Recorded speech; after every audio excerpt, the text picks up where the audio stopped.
বলিউড অভিনেত্রী প্রিয়াঙ্কা চোপড়া বর্তমানে হলিউডেই বেশি সময় কাটছে তার। কোয়ান্টিকো টিভি সিরিজের মাধ্যমে তার হলিউডে অভিনয় শুরু। এরপর বেওয়াচ সিনেমায় দেখা গেছে তাকে।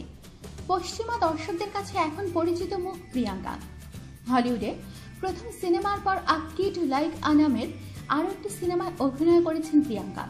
এরই মধ্যে সিনেমাটির শুটিং করেছেন তিনি। এছাড়া কয়েকদিন আগে ইজেন্ট ইট রোমান্টিক সিনেমায় চুক্তিবদ্ধ হয়েছেন প্রিয়াঙ্কা।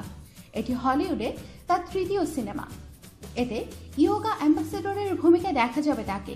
এতে আরও অভিনয় করেছেন রেবেল উইলসন, লিয়াম হেমসওয়ার্থ এবং অ্যাডাম জেরভিন। নিউ ইয়র্কে শুরু হয়েছে এই সিনেমার শুটিং। সম্প্রতি ইন্টারনেটে এই সিনেমার কিছু দৃশ্য ফাঁস হয়, মুহূর্তের মধ্যে তা ভাইরাল হয়ে যায়। ফাঁস হওয়া ভিডিওতে দেখা যায় প্রিয়াঙ্কা বিষম খেলে হেমলিচ ম্যানুভার অর্থাৎ পেছন দিক থেকে জাপটে ধরে পেটে চাপ দিয়ে প্রাথমিক চিকিৎসা। এই পদ্ধতিতে তাকে সাহায্য করার চেষ্টা করেছেন অ্যাডাম ডেভিন।